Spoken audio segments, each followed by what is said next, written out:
expect podcasters, all, not just your, and something interesting ain't going on. So what if something happens? You would do that. That's not true. You can find some little shit that's not going to offend nobody. All right, cool. Joe Budden basically called Ish and Ice trash right to their faces. That's right. On the latest episode of the Joe Budden podcast, Joe finally seemed to reach his limit. He ripped the Band-Aid off and let them know exactly how he felt, saying their contributions just weren't good enough. Over the past 5 or 6 months, Ish and Ice have mostly been coasting through episodes. Not much has changed, and they've started coming across as increasingly disengaged. A lot of the stories they tell reveal very little about what's actually happening in their lives, making it feel like they're simply getting through each episode until the next paycheck arrives. It's become noticeable, especially when you look at some of the examples that have come up recently. Take Ice, for instance. He refused to go into detail about a vacation that involved his current partner and his ex. Rather than explaining the situation, he kept things vague, leaving listeners with more questions than answers. How it went your beach day with the family? That's all your Stanley Cups. Ice went to the beach with his girl and his daughter's mom. I went great. We had a great time. You know, they, like I told y'all before, we all one unit. They get along great. Nothing. Like everything was fine. I couldn't have had a better day. We all went out to dinner. We kicked it. All right, but tell me some of the funny stuff then. It really wasn't nothing, bro. I promise you, it was just a regular day. We just hung out. All right, well, tell me about some of the almost funny things that could happen.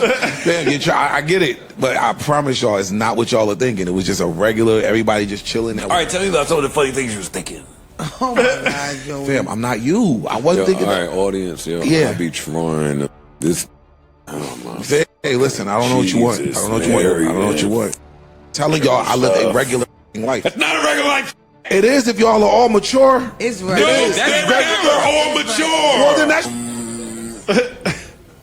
Stop it, Joe. All right, tell me about, There's nothing to squeeze You out think? here. There's nothing there. There's nothing there. The stone is There's nothing there, bro. My daughter did ask, can mommy spend the night? No, she asked her mother, can you spend the night at the house with us? And she was like, girl, we've done our best. Boring. Yeah, sorry. So you could tell Joe was frustrated, even though he delivered it with humor. The joke softened the moment, but the message was still clear. He knows Ice is capable of giving the audience more, which is exactly why he was pushing him. To me, that was a perfect example of Joe reaching his limit, feeling like he's constantly trying to get more out of two co-hosts who don't seem to have the same level of passion for podcasting that he does. Stories that sound boring or uninteresting and make them entertaining. We're podcasters. To me, what he's really saying is, Ice-ish, you've been doing this for 5 years. And not just any 5 years. You've probably recorded as many podcast episodes as almost anyone in the industry. Yet it still feels like you're relying solely on your personalities instead of developing the skills that make a great podcast. Storytelling, transitions, building a conversation. Those are things you would expect to pick up after spending years around someone like Joe. But from his perspective, that growth just hasn't happened. The conversation took another turn when Imani pointed out that whenever Joe isn't there, everyone seems to open up more naturally and the discussions flow better.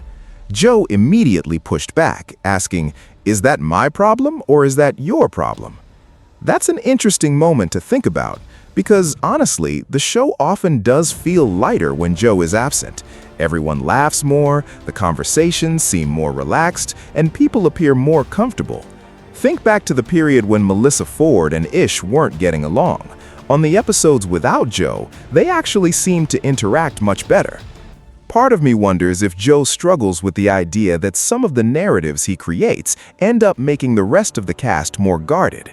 When people feel like they're constantly being positioned on one side of a debate or another, they may become less willing to share openly because they don't want to end up on the losing end of those storylines. Another person who stood out during this exchange was Parks. He jumped in with advice about what Ish and Ice could be doing differently. Whenever Parks speaks up like that, I get the impression he knows more about what's happening behind the scenes than the audience does. I wouldn't be surprised if Joe and Parks have had private conversations about whether Ice has been giving enough to the podcast. Even Corey could be heard laughing in the background. It's no secret that Corey and Joe are close, and a lot of people believe Corey is someone Joe vents to behind the scenes. That's been the perception ever since Corey became more involved with the podcast following the split with Rory and Mal.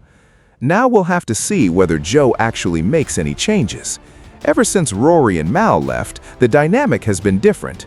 Joe has much more control over the business, and there isn't the same internal pressure that existed before.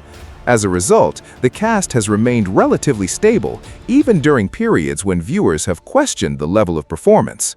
Some companies constantly evaluate employees and make changes whenever they feel standards are slipping. That's simply not how the Joe Budden podcast has operated. Once someone joins the cast, they tend to stay. It almost feels like a job where people know their positions are secure. Part of that could be because Joe understands that if another public fallout happened, it would create another wave of podcast drama that he may not want to deal with. If there's one person who might concern Joe the most, it could be Ice. He sometimes comes across as someone who takes criticism personally, but it's impossible to know how he'd actually respond if major changes were ever made. Overall, though, I think the biggest issue is consistency. Outside of Parks, who many people also think has declined compared to earlier years, even if he's still one of the stronger contributors, and Flip, whose role has changed over time, I don't think Ish and Ice have been bringing enough energy to the table lately. That's simply my opinion. They often remind me of the last flavor left in the candy bag that nobody reaches for first. And shout out to everyone who always defends them. Every time I make a video about Ice, there are always a few people asking, what do you expect Ice to do? But Joe himself has openly expressed frustration. He admitted there were moments when he was disappointed after trying to get Ice to tell a story, like the beach vacation conversation, and felt like the opportunity was wasted because Ice didn't want to open up. Then there's Ish, who's been saying that every time he starts talking, everyone laughs before he can even make his point. We'll see where things go from here.